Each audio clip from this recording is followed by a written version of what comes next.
So then I got to say, who do I pick between the Chiefs and the Buccaneers?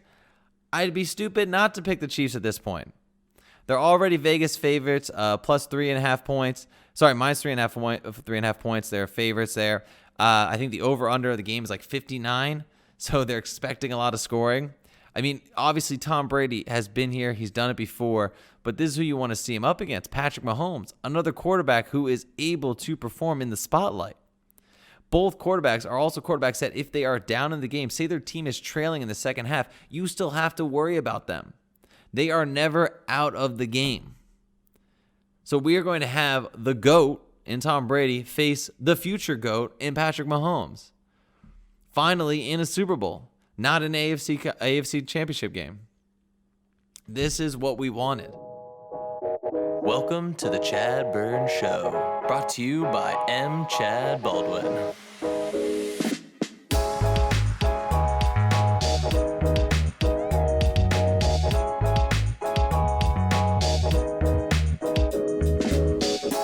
Hello and welcome to the ChadBurn Show. We are back for episode number 67 after the conference championship games in both the AFC and NFC happened this weekend. It was incredible. Really, the matchups were amazing. There were close games all the way through, except for one, I'd say. There was a potential for comebacks in both games. You would hope. There was a lot of scoring, good defensive plays, turnovers, amazing deep passes. It had everything you wanted for an amazing championship weekend. Absolutely stunning for both the NFC and AFC matchups. It was really great. On this show today, we'll be covering obviously a little bit of the preview between the two games. I'll just give my kind of high-level thoughts on both of them, as well as my prediction for the Super Bowl. And then we're going to get into an interview with Marcus from the GOAT Talk podcast, who is a big Packers fan himself, kind of get his reaction to the loss of the Packers after this weekend and get his thoughts on where Rodgers is. Will he be moving on from the team, as well as, what were the major pitfalls for that team when they faced the Buccaneers and Tom Brady. Really, really compelling interview, so make sure to stick around for that. But before we get into the interview, we will do a little bit of, we'll do some housekeeping, talking a little bit about the championship games, and then my predictions for the Super Bowl now that we know the teams that will be there. So this weekend, as I mentioned, the NFC and AFC conferences had themselves their championship bouts to find out who would be heading and punching their ticket to the Super Bowl. In the first NFC game, we had the Buccaneers and the Green Bay Packers, and then across the aisle in the AFC matchup, we had the Bills versus the Chiefs. As we talked last week, there were some great storylines in the fact that the Buccaneers-Green Bay Packers game was going to be a battle of the old guards at the quarterback position. And then for the Bills versus Chiefs, it would be the battle of the new guns. Amazing quarterbacks in both Josh Allen and Patrick Mahomes. And, of course, on the other side, it was just Aaron Rodgers and Tom Brady doing what they do and doing what they do every year. It was a great set of games and really something worthwhile watching all the way through. But in the first game, obviously the Packers did fall to the Buccaneers 31-26. After a huge game, Rodgers threw for over 346 yards. Tom Brady just at 280 yards, just a little under. Rodgers did everything he could really in his arsenal to win this game, but unfortunately fell short on two key drives. Late in the game, when Tom Brady was picked off twice by Shea Alexander, the Packers were unable to score on both those turnovers, resulting in punts and giving the Buccaneers a chance to stay in that game. At that time, the Buccaneers were only up 28-23, and you thought the Packers were probably going to find a way to win. That Aaron Rodgers, after the incredible season he's had, the MVP season he's had, he would find a way to win this one. But they just could not get it done. The Buccaneers defense applied enough pressure. It was startling, to say the least, that the four rush that the Buccaneers were able to put on was able to get to Aaron Rodgers with such effectiveness. I believe Bakhtiari was out in this one, so he said a lot that without having that experienced lineman out there, the line kind of fell apart. We had been praising the Packers all year of being able to get the job done and playing solid offensive line and protecting Aaron Rodgers. But in this game, the Buccaneers were able to get to him and disrupt his game of play. It just wasn't the same Rodgers that we expected to see when he's constantly under duress. However, he did throw some dimes. He hit Valdez-Scantling several times deep, the big 150-yarder for a touchdown. He was able to hit Lazard for some big gains. Devontae Adams, I mean, he was able to spread the ball around effectively, and the Buccaneers did a good job of shutting down Devontae Adams. Got to say that early on they were able to get on him. Of course, Aaron Rodgers is going to get the ball to Devontae Adams eventually, but still not to the effective level they had. Tunyon was able to score. Tunyon was able to get some passes as well. It was spread so evenly, and Aaron Rodgers did his thing. The big issue for the Packers is that they had zero run game. As I said last week, the reason I believe so much in the Packers is because they had the complementary football of a great running game and a great passing game. Aaron Jones was able to go off for 100 yards without barely getting the ball 15 times. It's incredible. But in this one, he was stifled completely early on. And then, unfortunately, in the start of the second half, he suffered an injury, a chest injury, from a big hit, which also caused him to fumble the ball. And once he was out of that game, we really didn't see much of a rushing attack from the Packers. A.J. Dillon had his moments. He had a few big runs, but in general, the Buccaneers were able to control him. They were willing to give up a few big runs here in order to generally to hold them down throughout the rest of the game. So Aaron Rodgers had to rely on throwing the ball, and he was accurate to almost a T. I mean, he hit almost, I think it was like 80% of his passes, over 70% of his passes for sure. It was just incredible that he was able to get it done so well, but still came up short. And there were some questionable calls in that game as well by the coaching staff, which we'll get further into the interview with Marcus and talk more about it then. But in general, I thought it was the Packers' game to win. They had a chance. Aaron Rodgers could not get it done. And Tom Brady, all reliable, just continuously moved the ball down the field, had more possessions, had more time possession, was just able to keep the ball and keep the ball moving. And in the end, scored enough to give them the win. And you got to give him credit. At one point, I think it was 28-10. It seemed that it was out of reach for the Packers, but they did claw their way back into it. Just a lot of miscues and a lot of issues, a lot of problems, and, unfortunately, a bad call at the end of the game by the refs. But again, all that we'll get into further with Marcus. Needless to say, all you need to know, Buccaneers are moving on to the Super Bowl, the 10th Super Bowl appearance for Tom Brady in his 21 careers in the NFL, a 21-season career in the NFL. Just remarkable, to say the least. No one will ever touch that. Insane to see that he's made it again on a new team to the Super Bowl with great weapons. Mind you, great weapons, but still making it all the way there. And who he will face? None other than the young gun, Patrick Mahomes. Yes, in the AFC game, I did have a lot of hope that the Bills could maybe upset the Chiefs. I also thought that Chad Henne might have to start after Patrick Mahomes took a brutal concussion the week before. He was able to clear the concussion protocol and play in this game. And the Bills defense, who I touted as being a solid defense this whole year, and were able to really change games and control high-flying offenses in order to give the Bills a chance to score a lot of points and stay up in front, they were not able to get it done. Tyreek Hill and Travis Kelce are the greatest receiving duo in the National Football League. They proved it again last night by going 2 postseason games in a row where both of them had over 100 yards receiving. First time in history that's ever been done. Tyreek Hill goes off for over 200 yards yesterday, and Kelce goes over for 100 plus, 110, 115, what have you. It was insane. They both were just getting the ball when they needed to. Patrick Mahomes made incredible passes, able to escape out of the pocket, do his magic, make insane sidearm throws, fit into tight windows. He just did everything he had to do to win it, and the Bills had no answer. They had a couple stops here or there, but just not enough to get it done. And they weren't scoring enough either. Like, when the Bills aren't scoring, and then you're just allowing the Chiefs to keep going down the field and score the ball, you're never going to have a chance in this one. At one point, they were down 24 points and had to get, 3 straight touchdowns and 2-point conversions. And on the first touchdown, they get it, but they don't get a 2-point conversion. And then they go down, they just kick another field goal. I mean, the Bills just seem to be out of it late. You had some hope in the third quarter they might be able to close the gap. But again, the Chiefs just kept scoring. They just kept scoring, and it was just nothing you could do about it. I mean, Kelce had his way at the end for a late touchdown that basically sealed it.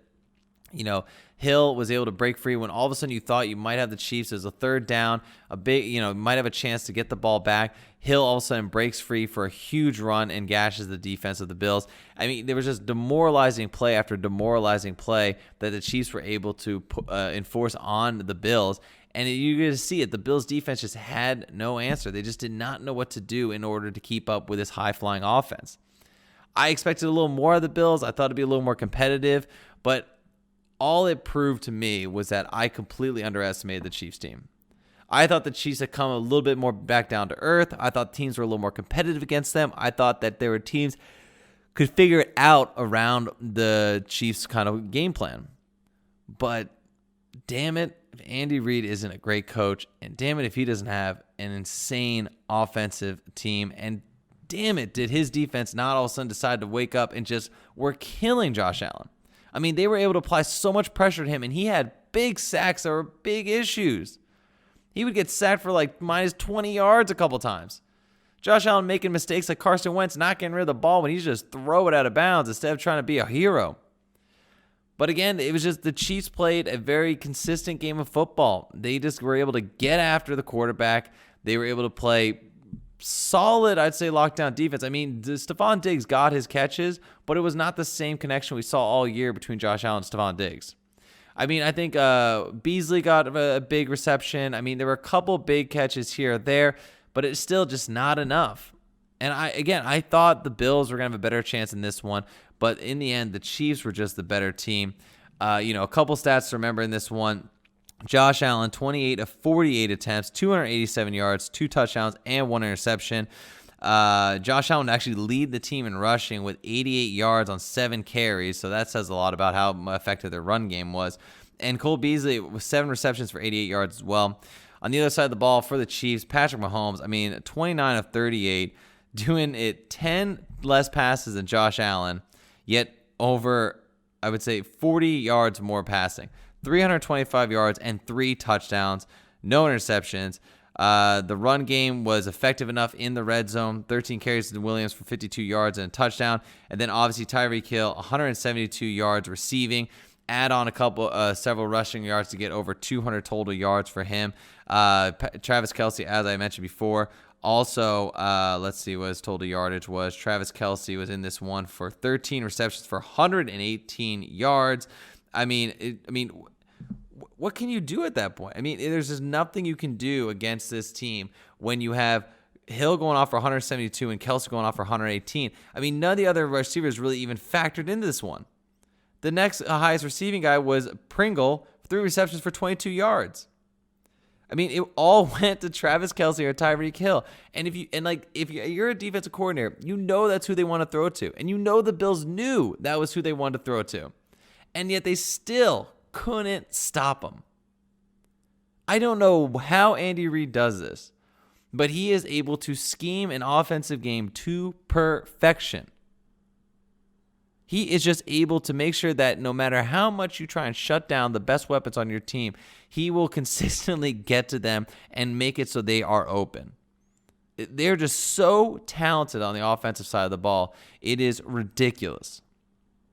And as I said, their defense also showed up. When Josh Allen needed to make a play, they were able to smother him, get on top of him, just completely make it uncomfortable in the pocket. He just did not look the same Josh Allen we've seen all year.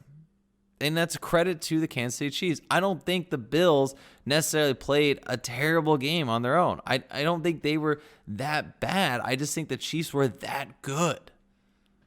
So the Chiefs rightfully earning their spot in the Super Bowl and going back-to-back Super Bowls, having a chance to win back-to-back Super Bowls. I mean, the career that Patrick Mahomes has had so far is incredible. And you know he's already going to be making it like a case to be one of the all-time greats already in his 4th season in the NFL. It's remarkable, the maturity, the composure, the way he's able to lead this team and the young age that he's at, and able to have the whole team believe in him at all times. It's insane. The Chiefs are just fun to watch. So then I got to say, who do I pick between the Chiefs and the Buccaneers? I'd be stupid not to pick the Chiefs at this point. They're already Vegas favorites, plus 3.5 points. Sorry, minus 3.5 points. They're favorites there. I think the over-under of the game is like 59, so they're expecting a lot of scoring. I mean, obviously Tom Brady has been here. He's done it before, but this is who you want to see him up against, Patrick Mahomes, another quarterback who is able to perform in the spotlight. Both quarterbacks are also quarterbacks that if they are down in the game, say their team is trailing in the second half, you still have to worry about them. They are never out of the game. So we are going to have the GOAT in Tom Brady face the future GOAT in Patrick Mahomes. Finally, in a Super Bowl, not an AFC Championship game.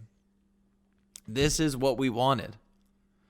And I am going with the Chiefs in this one. I have to. I know it's the favorite, but when you watch them play, I just don't see how the Buccaneers, even though they were able to get a lot of pressure on Aaron Rodgers and faced a great quarterback in Aaron Rodgers and will be prepared for another great quarterback in Patrick Mahomes, I just don't see how you stop them.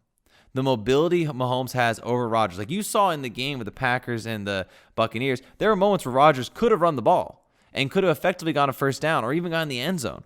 But he elected to throw it instead because it's just not his way of playing. Patrick Mahomes, if he gets outside the pocket, he can run. He will do some crazy shovel pass. He can throw at all angles with the ball. I mean, he can throw the ball at any point on his arm, like anywhere. He can be up here in a regular traditional throwing. It could be sidearm. It could be low. It could be a weird angle. He could be falling. Like Patrick Mahomes can get the ball to the receiver in any which way he wants to. So I have to go with the Chiefs. I think they're going to win this game. I think that Tom Brady will make it very competitive. I think we're going to have an explosive Super Bowl. I'm hoping to have what we had in Super Bowl 52 when the Eagles won and have a high-scoring game between Tom Brady and Patrick Mahomes, because that would be the ultimate gift to us after an incredible championship weekend to be able to see both of them just go off on the offensive side of the ball. I don't want any defense. I just want offense. I want to see deep passes. I want to see Chris Godwin and Mike Evans and Rob Gronkowski versus Travis Kelce, Tyreek Hill, Hardman, Pringle. I mean, like I say Pringle now because he's the only guy that caught really the ball in the game, but like I want to see that happen. I want to see these guys with their weapons go at each other and just have an all-out offensive slugfest. Just have a beatdown of epic proportions.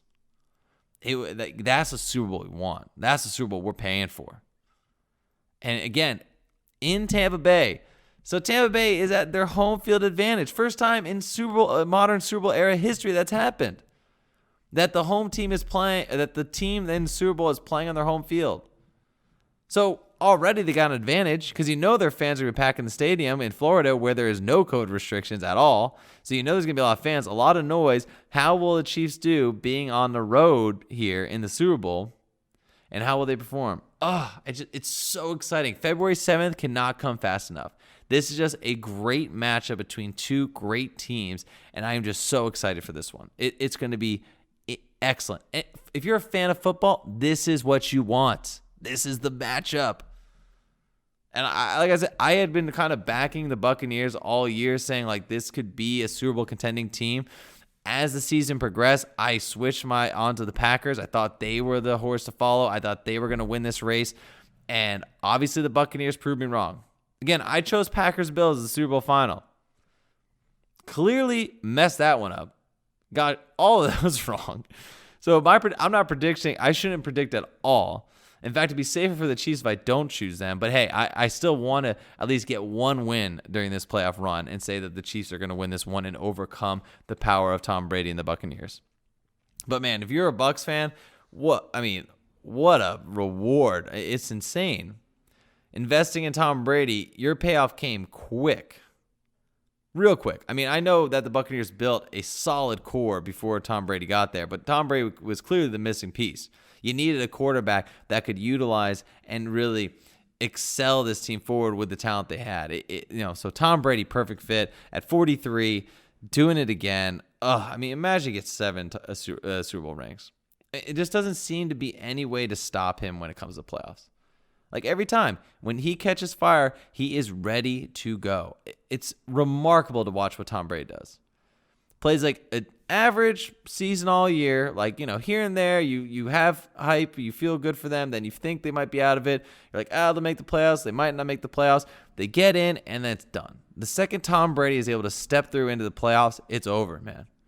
he's another freaking animal. It's just so different. I don't know how he schemes himself this way, but he is always ready for the Super Bowl. He gets to the playoffs, it's like, I just saved my seat for the Super Bowl. I'm going to reserve that box right there for my family for Super Bowl. Just wait for me. It's incredible to watch. I mean, we are watching history when it comes to football right now. There'll be futures when we tell our children, our grandchildren about watching Tom Brady play and how he went to another team, went to Super Bowl, and how he played the future GOAT, the ones they'll know, and that's Patrick Mahomes. Insane. I'd love to just play the whole championship weekend over again. Like this rematch them all out and just do it again because it was excellent. It was such great football. If you're a fan of football, what a weekend. What a future matchup we're going to have. Just absolutely insane, great football. Love it. I mean, again, this is all you can ask for as a fan. But without further ado, now that I've made my prediction for the Super Bowl, I'm picking the Chiefs. I will say the Chiefs win 42-38. I think it's going to be close and high scoring. I would go over. For 59, I would go over. But I think it's going to be a high-scoring game. I think the Chiefs eke this one out. I think they go back-to-back. I think Andy Reid continues to cement himself as one of the greatest coaches of all time.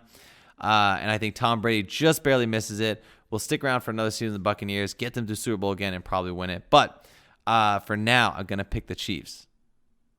Tom Brady can do it. Again, this is like choosing I don't know, this one, that one. They're both. It's really a tough situation, but I'm going to go Chiefs. I'm going to go on this one. I'll go over on that 59 plus or minus for the total score of the game. And I look forward to seeing what the prop bets will be, and we'll maybe talk some gambling next weekend as all of a sudden the bets come out. Who to pick, where to put money. Ooh, it's going to be a fun one. That's right. Chiefs winning the Super Bowl, back-to-back Super Bowl titles. Great football from them, and just excited for that to go down. But without further ado, now that we've talked about our winners, who I won in the Super Bowl, who I expect to win, let's get to some reaction from Packers fan himself, Marcus from the G.O.A.T Talk podcast. All right, welcome everyone. Now again to our interview with a Packers fan here who needs to explain a lot of what went down in the NFC Championship game yesterday that we saw where Tom Brady and the Bucs were able to beat the Packers and punch their ticket to the Super Bowl. I have with me right now Marcus from the G.O.A.T Talk podcast. Marcus, how are you doing today? I don't know. I'm glad to be here. I'm happy to be here. It's always nice to talk football with you. I wish it was under better circumstances, obviously. As it is, I'm sure you've got tough questions, so I'll yeah. Well, I know. I wish we were talking after a victory. I know I picked the Packers to go to the Super Bowl. I thought that they were the favorites to win all. I thought they were the better built team. When I talked to you, I made that prediction. I assumed we'd be talking victory and kind of going over the X and O's of why they were successful. But unfortunately, we now got to break down why they lost. And so I got to ask, just day after, your initial thoughts, reactions to the game. What was the stuff that stuck with you as a fan that is just irking you on the day after this football game? Well, it was kind of tough because I was at work while the game was on. So the game was on at work, but our TV was going in and out. So I know we lost. I just didn't really know exactly how it happened. I remember at one point I checked the score and it was like 28-10. I was like, okay, this is kind of a repeat of last year. And then I look up and it's 28-23, and I'm like, okay, there's some hope here. As a fan, obviously it's a tough loss. Aaron Rodgers doesn't have that many games ahead of him. It's possible that Aaron Rodgers is done in Green Bay. Honestly, that's a possibility that I have to look at as a fan. We talked about this on my show.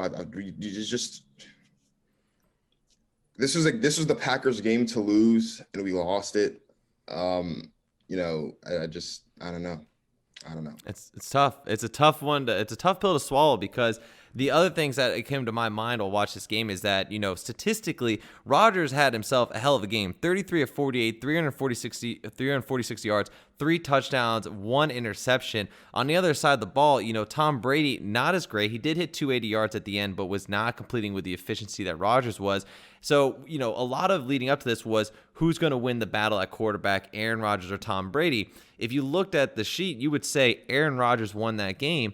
But of course, they didn't win the game against the Buccaneers as a whole team. So how did you feel Aaron Rodgers played? Do you think he kind of lived up to the moment in the playoffs, or was the team that really let him down? I mean, well, I think it's both. I said several times, leading up to this, that this is the biggest game Aaron Rodgers has played in the last 6 years, if not in his entire career. And I said that we would have to see some vintage Aaron Rodgers for us to pull out the win, and we got that. Like you mentioned, 33 or 48, 346 yards, 3 touchdowns, just the 1 interception. I mean, it doesn't get any better than that. You can't ask for much more. Aaron Rodgers has been carrying this Packers team for the better part of the last decade. So in that regard, he played exactly how I wanted him to play. He played exactly how I expected him to play. On the other side, I think this was the first time we really saw Matt LaFleur make some questionable decisions, from the coaching position, specifically down the stretch. Why you're not going for it on 4th down, I get it. I mean, when you look at it, it makes sense, kind of. There's just over 2 minutes. You have all the timeouts, so the field goal would be the safest thing to do in terms of guaranteeing yourself points. But you're also going against Tom Brady, and we saw that. We know what Tom Brady can do when you leave him time. He's going to milk the clock. He knows how to do that. He's a great game manager. He's made a career out of it. It's the reason why he's been to 9 and why he's going to his 10th. So, Super Bowl, that is. So, I mean, Aaron Rodgers played great. I think it really just comes down to that questionable decision at the end of the game. Officiating aside, at the end of the day, you have to win the game. And I think despite the officiating, we still had a chance to win the game. And we just didn't win the game. So it's like you said, it's a tough pill to swallow. It's a tough pill to swallow. Yeah, and I mean, I think the thing for me with Rodgers, like you said, it's one of his biggest games. He really had to step up in order to win this game. But I think what was disappointing to me is that, like you said, it was 28-10 at one point. You felt, especially after the fumble from Aaron Jones, and Aaron Jones leaves the game, and you're like, okay, crap, this is going to be a long one now for the Packers, so they have a chance. But after the first interception off Tom Brady, they score a touchdown. 28-17. They then get another touchdown score, 28-23, where they're, besides a 2-point conversion that doesn't convert off of Quinius St. Brown, they're still in this game. They're only 5 points down. The defense then does its job, as we thought the Packers could do. They get 2 interceptions. But off of those next 2 interceptions, besides the first one, the Packers go over 2 and get no points. They punt on both occasions. So to me, I got to ask, in those situations, I mean, I was shocked that Rodgers could not get it done on those 2. I mean, it was just baffling to me he could not get the yardage. Was it more a scheme thing? Was it on Matt LaFleur, or can we put the onus on Rodgers because a couple of his passes were a little errant? I gotta say. I think it goes both ways. I think more of it. I think a lot of this falls on Matt LaFleur. We talked about before, and a lot of people have talked about before. Aaron Rodgers doesn't deserve to be blameless in NFC Championship losses for the Packers. He's played historically bad, even in the game that we won in 2010 to go to the Super Bowl. Aaron Rodgers played basically flawless football for the majority of the game. I mean, aside from a few passes that as you mentioned, were a little errant, off target here and there, and obviously the interception, Aaron Rodgers played the best game you could play against a tough team. In a defense that was average for most of the season, but really stepped up. I think that has a lot to do with schematics. As I said, I think this was the worst game that we've seen Matt LaFleur coach from start to finish since he's been the coach of the Packers for the last 2 years.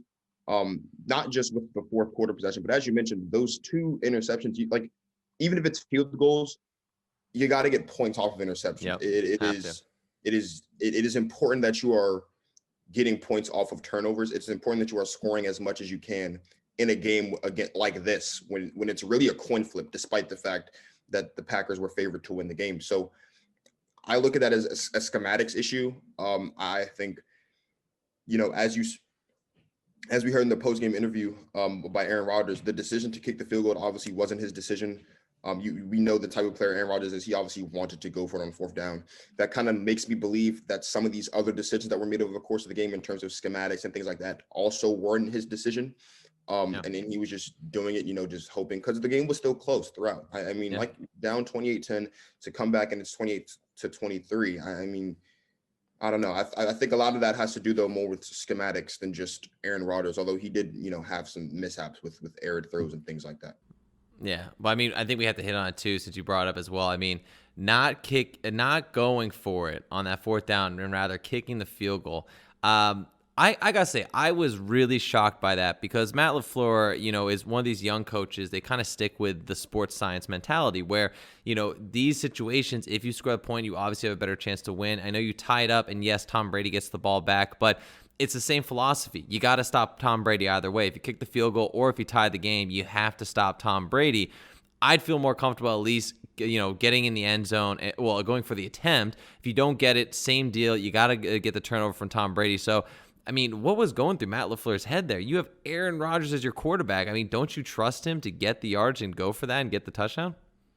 Um, you know, I don't know if it's a lack of trust. I think he was just reading into the situation a little bit. I mean, like I said, we had all our timeouts. It was a little over 2 minutes, so you're going to get the clock to stop at the 2 minute warning, obviously, and then you have the three Mm-hmm. timeouts. I don't know. I think maybe he was reading into it a little bit. I guess maybe he was hoping that the defense in the fourth quarter, I mean, was playing pretty solid. Like we were getting Yeah. interceptions, we were getting stops. So I guess he was banking on that. It's just not a safe bet when you've got Tom Brady. He's made a career off of grinding out the clock in the last 2 minutes, 4 minutes of the game. It's what he's done. It's what he did in 20 years in New England. It's what he did a lot in Tampa Bay in the regular season and even in the postseason. I mean, we saw him do it in the game against Washington when Washington was in a similar situation when they were starting to come back, pick up steam, and they gave him the ball back, and that was it. So I mean, I think that just had to. I think he was reading into it a little bit too much. I think that's a situation where the youthfulness and the lack of experience really shows. I think a veteran coach in that situation would not have done that. I mean, Yeah. Mike McCarthy wouldn't have done that. Like Mike McCarthy, as he got older with his coaching, he would lend more to going for it on fourth down because it would give you the best chance to win the game. And in situations like that, we saw it in games in the postseason against the Cowboys and the Seahawks, and in the litany of other postseason games that we've had when he was the coach. So I think that was more so just a show of the lack of experience and the lack of really understand. I think he was just reading a little bit too much into it. Like I said, 2 minute warning, two timeouts. Three timeouts. So you're going to stop the clock 4 times. I don't know. You just got to go for it. I mean, no matter who your quarterback is, you just got to go for it there. I think so too, because the best chance to win. Yeah, because worst case scenario, I mean, the thing is, if you give it to him and all Tom Brady has to do is waste clock, I mean, we know Tom Brady can figure out how to get 10 yards. Like, that's the deal. It's not about Tom Brady going down at the score field goal, about scoring a touchdown. It's just he has to get 10 yards, and then he can run out the clock, and that was really all he had to do, and it really became the death knell for him. Now, obviously, the true end to that game was a very controversial call, the pass interference to end the game, to give the Buccaneers the final chance to kneel it out and just finish that game. I gotta imagine, as a fan, that's brutal, excruciating. I can't imagine. I didn't necessarily agree with the call. I think it was obviously pass interference, but based on the trends we saw from the refs, I was a little shocked to see it come at that moment. Yeah, I think one of the difficult things as a fan, and really just as a casual fan, or really just someone that watches sports in general, you never want there to be a situation where a game is decided by a call by a ref, Yep. Especially in a game of this caliber, especially when you've been ignoring a lot of calls all game. I mean, there were 3 calls on the Bucs defense. I don't remember the player, but there were 3 pass interferences or holding calls on 3 routes that Alan Lazard ran. None of them were called. There were several holding calls that weren't called. So I think when you get down to situations like this, when you're being lenient, you're letting the guys play on the field, and then you make this call at the end of the game, I think that's poor judgment. I think you hold the flag, despite the fact that you're absolutely right. It was pass interference, but if you're not going to call the first 3, you can't call the 4th one in crunch time. And even if we won, I'd say the same thing. Like, if it were the other way around, like if they called the first 3 and didn't call the last one, I mean, I'd appreciate it, but I would say the same thing. Like you have to stick true to what you're doing over the trend of the game. And if you're gonna let it slide for 3 quarters, you can't call it in the 4th quarter when the game is close. Exactly. When there's a chance that the Packers could win this game if that doesn't happen. So I mean, like I've been saying, it's a tough pill to swallow. And despite the officiating, we still have to go out there. We still have to win. We still didn't score on 2 interceptions, which is something we have to do. We still didn't go for it on 4th down, which is something that we should have done. We still went for it. We still went for it for a 2-point conversion. We didn't get it. So despite the officiating, there were still several opportunities that we just missed out on. And pass interference or no pass interference, call or no call, it's still the Packers' job to go out there and put points up on the board as often as possible. And for all the reasons I just mentioned, aside from the officiation, we still lost the game. So. Yeah, and it's really interesting because, I mean, the Packers defense did really come through, like you said, but what was amazing was to see the pressure the Buccaneers were able to put on Aaron Rodgers in this game. I mean, he was scrambling a lot, took some sacks. I mean, it's something I mean, the Buccaneers have been able to do it, but I didn't expect them to do it at that clip. So I guess I got to say, in this moment, with Brady making a bunch of mistakes, the defense coming through, did the Packers lose this game or did the Buccaneers win it? Because in a lot of ways, the Buccaneers played a great strategy against Aaron Rodgers. I want to say it's a bit of both. Yeah. I think we really missed David Bakhtiari in this game. Mm-hmm. I think the inexperience up front really showed, and I think the Buccaneers took advantage of that with all the pressure. We didn't see a lot during the regular season, teams being able to get to Aaron Rodgers with 4. Right. The Buccaneers were doing that with ease. And I think a lot of that has to do, that's really a testament to the greatness of David Bakhtiari. So, I mean, the Buccaneers won this game for sure. I think the Packers lost this game as much as the Bucs won this game. Like I said, Right. if you're going to force a turnover, you got to put points on the board. Mm-hmm. If you're going to go for 2, you got to get it. And if you're in a situation where you can go for it on 4th down to possibly at least tie the ball game up, you got to do it because, as you mentioned, whether we kick the field goal or we go for the touchdown, we're going to have to get a stop either way. It's just much safer. It's much less pressure on you to get a stop and the game is tied, because at least like they're probably going to try to score, but at the same time, it's also like, well, at least you've got that cushion of overtime where that there could at least be an extra opportunity for you to score. As if you kick a field goal and you give them the ball back, chances are you're not getting it back, and that's what happened. Yeah. So the Buccaneers won this game. Obviously, Tom Brady made more mistakes. Their run game, despite that, was exceptional. If I'm not mistaken, they had, I think Leonard Fournette had 201 rushing yards, which was a big concern of mine. And clearly, they ran all over us. But I think we lost this game as much as they won this game. I really think it just depends on, if you want to look at it, glass half empty or glass half full. Yeah. So yeah. Yeah, no, I mean, look at the stats here. I think Fournette actually didn't get 200. He was he almost gotten close to 100 total yardage with both passing and running, and it was incredible to see. And then the big one is Godwin, 110 yards off 5 receptions. Mike Evans with 51 and Scotty Miller 36. Obviously, Miller getting most, if not all, of his yardage from that deep pass in the end zone. But again, you're right. All the kind of the people that you need to participate and get yards for the Buccaneers got it. And again, I mean, losing Aaron Jones, that was a big blow to the Packers. I was really sad to see him go out on that one. I mean, there was no run game. That is true. It was tough to lose him. I did have a little hope, though, just because, A.J. Dillon, he did show some bright spots, especially in that game against Tennessee. So, I felt like, there was still some hope. But, yeah, when you don't have Aaron Jones, the game's going to be passing from that point on. I do want to say this, too, because I'm glad you mentioned Scotty Miller. I've never done this before. Kevin King stinks. Kevin King absolutely burned. Stinks. How many times did he let the receiver get by him? It was crazy. In the first quarter alone, the Buccaneers were 5 for 5 on 3rd down. And if I'm not mistaken, 3 of the 5 times they threw it to Mike Evans, one of which was a touchdown. All of those times, Kevin King was in coverage. Kevin King stinks. I was a little disappointed that Jair Alexander didn't follow Mike Evans. I wasn't surprised because he tends to stay on his side of the field. I just, I would rather Kevin King be on Chris Godwin than Mike Evans. Mike Evans is the bigger guy. Mike Evans is the more physical guy. Jair Alexander is one of the best young corners in the league, if not one of the best corners in the league in general. I think it would have just made more sense for him to be on the side of the ball with Mike Evans. They're both physical guys.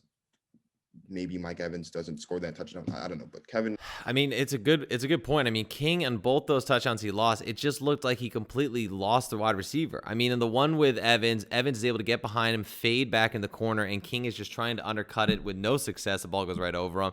And with Scotty Miller, the run, you could see King is literally reaching back trying to find where Miller's at, and he lost him. And Miller's already 5 yards ahead of him.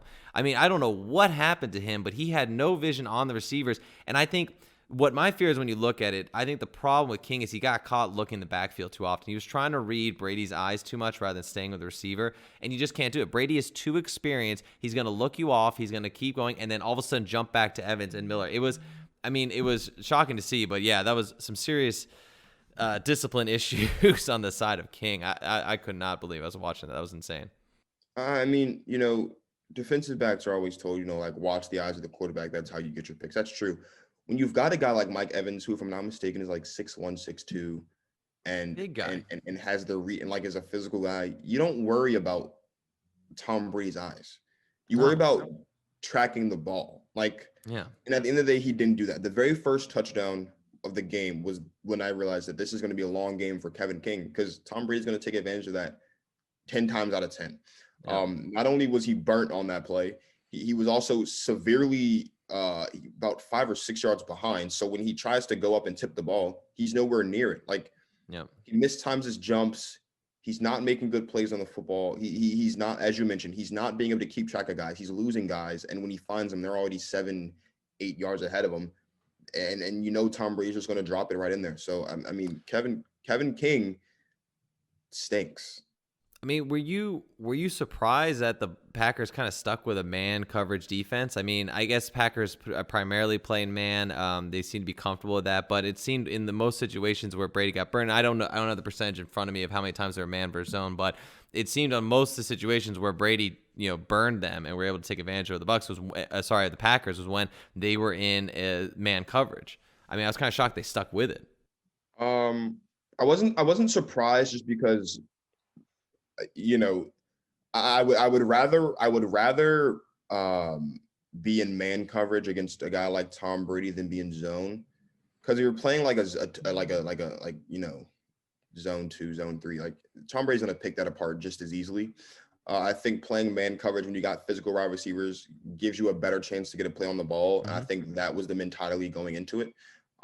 We were getting a lot of jams at the line of scrimmage, so it's not like it wasn't working. It's just, as I mentioned, Mike Evans' releases are, he has one of the best releases in the game. He's going to get that separation.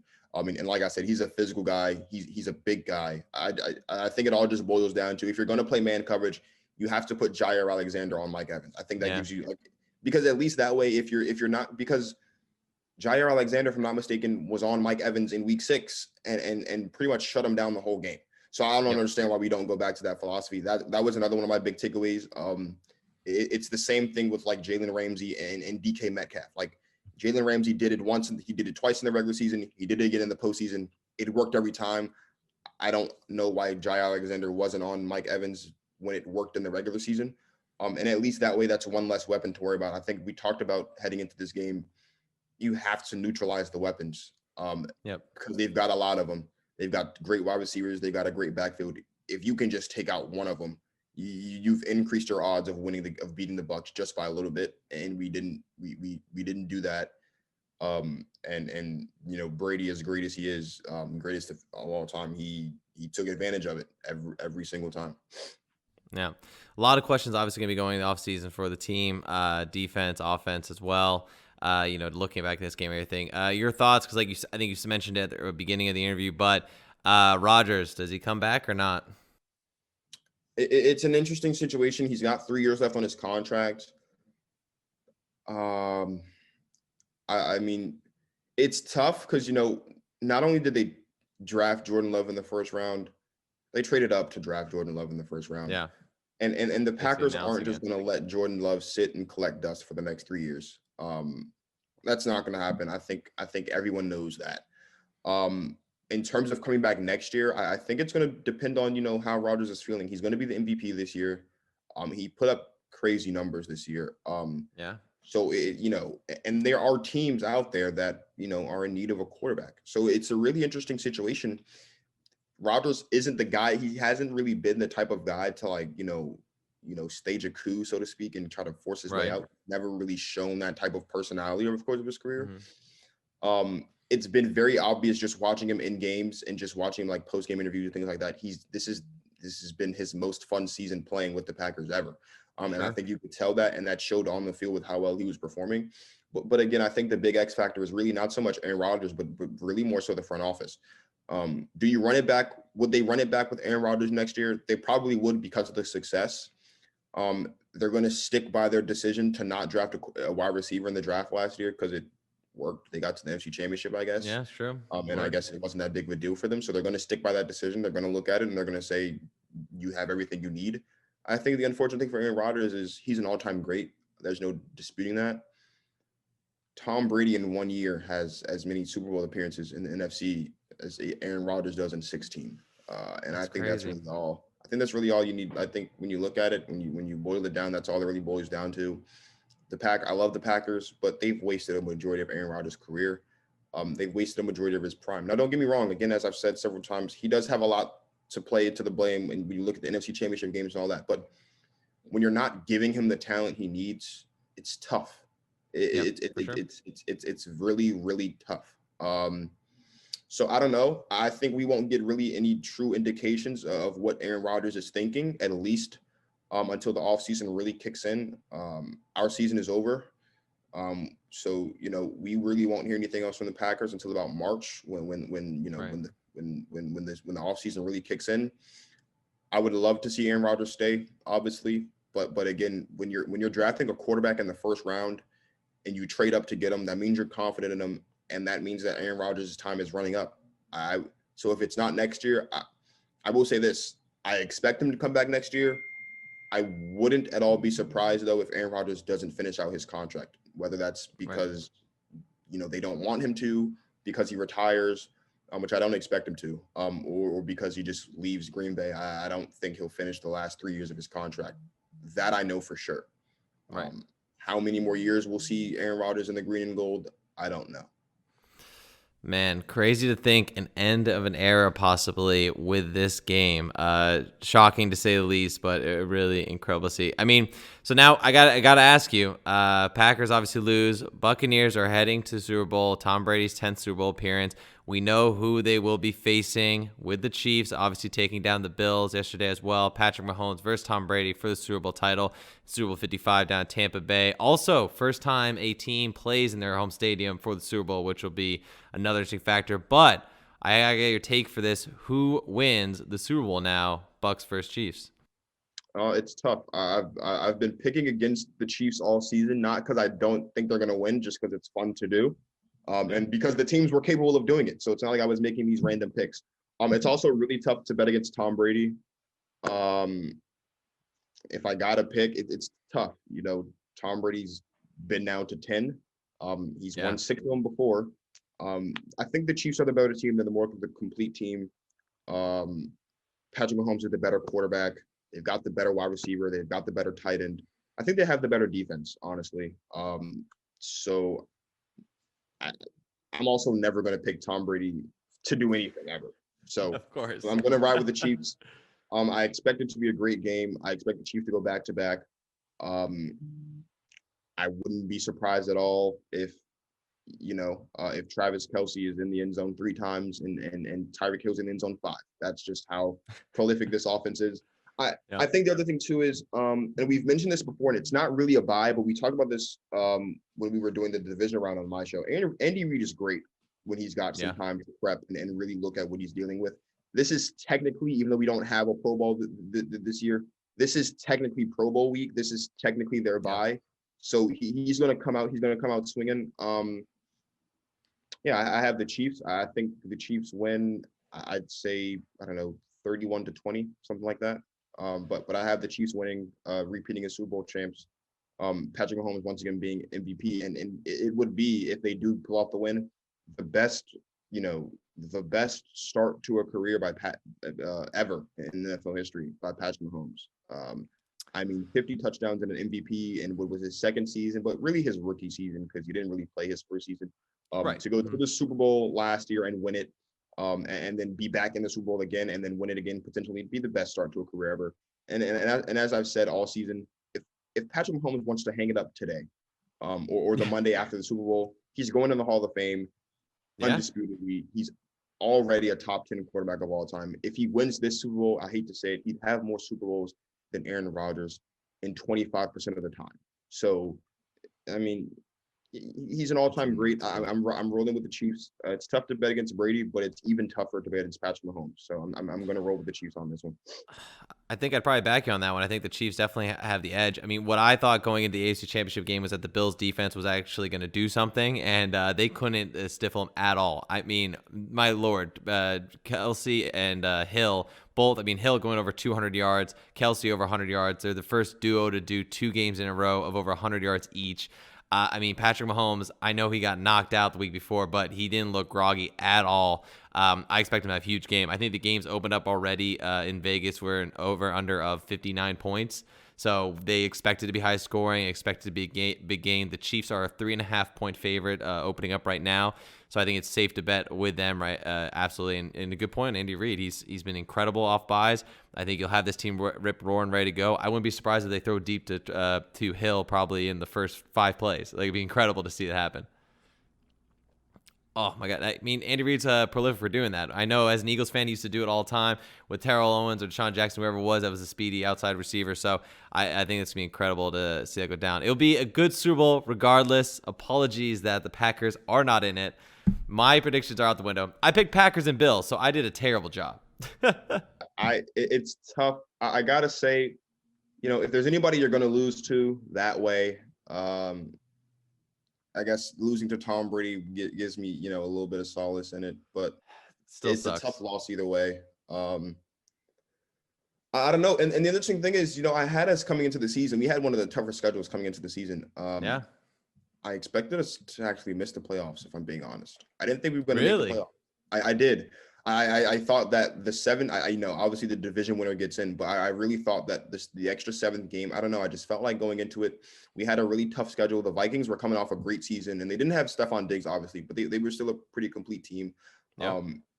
I expected the Saints and the Buccaneers to be there. I expected, the Seahawks, the Rams. I expected the 49ers to still be there, but they were plagued with injuries. So that was taken out of the equation. Obviously, you've got whoever's coming out of the NFC East. And then you've got, so I don't know. I kind of expected us to be like 9-7. We went 13-3. We were much better last season. I mean, this season we were last season. I will say this: the beauty of it all is we didn't get blown out this time. Yeah, So, I mean, you guys were there. Like I said, I really thought the Packers were going to pull it off at the end. Yeah, and it's just a typical Packers game.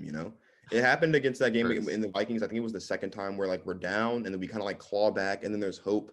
And then the rug is just ripped right from under us. So it's tough. But if there's anyone, there's no one I'd rather lose to than Tom Brady in a conference championship game. So I guess there's some solace in that. Maybe if we lost to Drew Brees, I'd feel the same way. But Drew Brees is old and battered and bruised, not at all what he once was. Tom Brady is just as good as he once was, if not even better. Maybe, I don't know. But I mean, he is like fine wine. He just keeps getting better. It's incredible. 43, doing it with ease. Absolutely insane for them. Well, God is going to stand forever. No one's ever going to go back. No one ever is going to 10 Super Bowls unless maybe Patrick Mahomes. In 20, maybe Patrick, but 21 seasons. I mean, over half the time he spent in the NFL, he has been going to the Super Bowl. I mean, it's like watching LeBron James in the NBA. It's just like he apparently never gets tired of having this constant long seasons. It's incredible.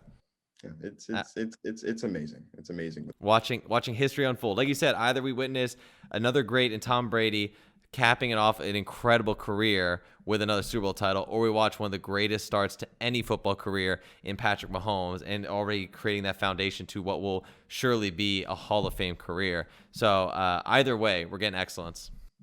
Absolutely, 100%. Like I said, I wouldn't be surprised if first play from scrimmage, we're going 75 yards to Tyreek Hill for a touchdown. That's just how crazy Andy Reid is, and that's just how great this offense is. So I'm excited. I'm looking forward to it. I think, like you said, it's going to be a shootout, I expect, but I think the Chiefs pull it out in the end. Yep, it'll be a great one. Absolutely. Cannot wait for that one to be a big offensive Super Bowl for sure. Nothing slow about this one. No Patriots versus Rams in this Super Bowl, thank God. So it will be a big scoring game. So, yeah. All right, well, Marcus, I want to say thank you so much for joining us. Really appreciate having you on. To everyone listening, make sure to check out the GOAT Talk podcast. You can catch all on YouTube. Just search the GOAT Talk podcast. Incredible content every week. Until next time, when we can discuss more about the Packers, what have you, maybe do some off-season catch-up to see where they're at if Aaron Rodgers is still staying with the team. We'll get back at it. Like I said, thank you for having me on. It's always nice, talking football with you, whether it's on camera or off camera, your show or my show. It's always a pleasure. So thank you for having me on the show. I can't wait to do it again. And it's just tough. Yeah. I know, man. You'll get through this. Don't worry. I promise. Again, to everyone out there, make sure to check out the GOAT Talk podcast. Great stuff. Marcus, thank you for being here.